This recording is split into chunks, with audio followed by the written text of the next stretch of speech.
Hello everyone, welcome back to my YouTube channel. तो आज के इस वीडियो में हम एक न्यू रेमेडी को डिस्कस करेंगे विच इज एकाइनेशिया एंगस्टिफोलिया। तो इसका कॉमन नेम है purple corn flower which is also known as Echinacea Rudbeckia. इसके होल फ्रेश प्लांट के टिंचर को प्रिपेयर किया जाता है because it is use therapeutically. So therapeutically जब भी हम थेराप्यूटिक बेसिस पर जब भी कोई मेडिसिन प्रिस्क्राइब कर सकते हैं तो मोस्ट ऑफ द टाइम उसे या तो मदर टिंचर में देते हैं या लोअर पोटेंसीज में देते हैं। इस प्लांट की अगर हम हैबिटेट के बारे में बात करें तो ये west United State, US, Canada and North America में पाया जाता है। और ये वही लिखा है जो हमने अभी डिस्कस किया कि specially mother tincture is used and used therapeutically. अब हम देखें कि इसके अंदर क्या एक्टिव इंग्रेडिएंट्स प्रेजेंट हैं जो कि इसके एक्शन को इनिशिएट करते हैं। तो इनमें अल्कामाइड्स, पॉलीसेकेराइड्स, ग्लाइकोप्रोटीन्स एंड कॉफिक एसिड रहते हैं। अब ये जो अल्कामाइड्स एंड पॉलीसेकेराइड्स एसेट्रा इनमें प्रेजेंट हैं, उनका ह्यूमन बॉडी के अंदर एक पर्टिकुलर फंक्शन रहता है। वो फंक्शन क्या है? अगर वो फंक्शन को हम समझ लें तो इस रेमेडी के फंक्शन को भी हम समझ सकते हैं, उसकी पैथोजेनेसिस को समझ सकते हैं। तो ये क्या करती है? इम्यूनिटी को बूस्ट करता है, इन्फ्लामेशन कराता है बॉडी में, स्किन की हीलिंग कराता है, यानी स्किन से रिलेटेड प्रॉब्लम्स में भी इसे दिया जा सकता है। एंजाइटी को रिड्यूस करता है, हाइपोग्लाइसेमिक प्रॉपर्टीज हैं इसकी, ब्लड शुगर लेवल को डाउन करता है। And pain in later stages of cancer, cancer की लेटर स्टेजेस में जो पेन होते हैं उनमें भी ये हेल्पफुल है। अब इसके बारे में डिफरेंट ऑथर्स ने या डिफरेंट प्रूवर्स ने अपने एक्सपीरियंस के अकॉर्डिंग, क्लिनिकल एक्सपीरियंस के अकॉर्डिंग कुछ पॉइंट्स बोले हैं। उसे अगर हम डिस्कस करें तो डॉक्टर बोरेक के अकॉर्डिंग ये ब्लड डिस्क्रेसिया का करेक्टर है, यानी ब्लड में अगर डिसफंक्शन हो जाते हैं या तो ब्लड की कंसिस्टेंसी में चेंज आए हों या ब्लड के कंपोनेंट्स में कुछ चेंजेस आए हों तो ये उसको करेक्ट करता है। यानी ब्लड से रिलेटेड जितने भी डिसफंक्शंस हैं ब्लड के, उसे जो है करेक्ट करेगा।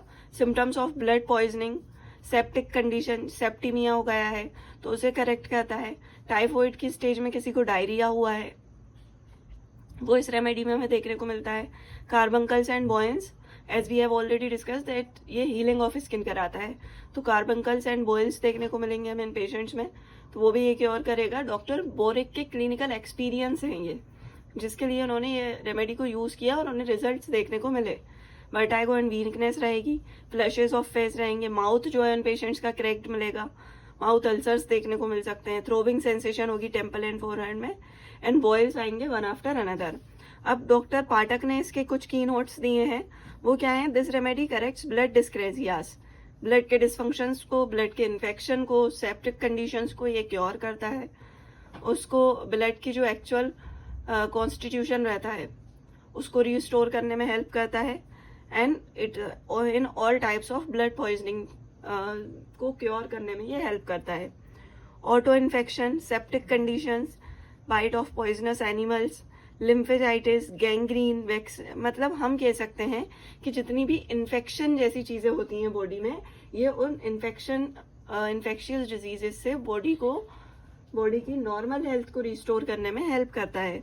जैसे सेप्टिक कंडीशंस हैं या बाइट हुई है किसी भी पॉइजनस एनिमल्स की तो वो इनडायरेक्टली ब्लड पॉइजनिंग हुई, क्योंकि जब भी कोई एनिमल जो है बाइट करता है या कोई स्टिंग हमें लगता है तो उसका पॉइजन जो है वो स्किन के अंदर पेनिट्रेट करता है और वो इनडायरेक्टली कहाँ जाता है? Ultimately it goes to blood. तो ब्लड पॉइजनिंग हुई तो ये ब्लड पॉइजनिंग में भी हेल्प करेगा।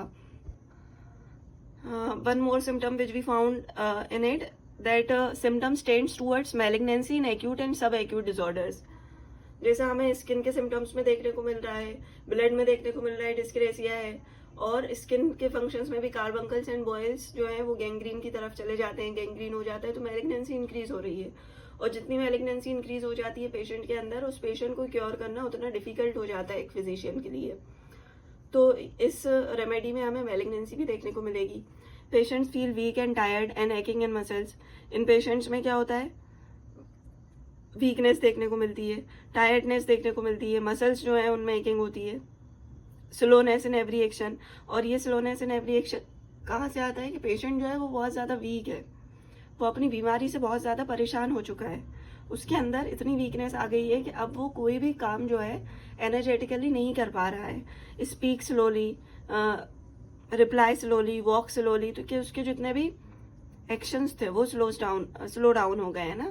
अब weakness is felt in more in stomach, balls in heart in knees with vertigo. की वीकनेस तो है और स्पेशली वो कहाँ फील होती है, स्टमक में फील होगी, है ना. हार्ट में पाल्पिटेशंस होंगे, नीज में पेन होगा, वर्टाइगो, चक्कर आएंगे उन पेशेंट्स में. र्यूमेटिज्म वही वीकनेस वाला देखने को मिलेगा कि पूरी बॉडी में पेन हो रहा है, उनके जॉइंट्स पेन हो रहा है, बोन्स में पेन देखने को मिलेगा.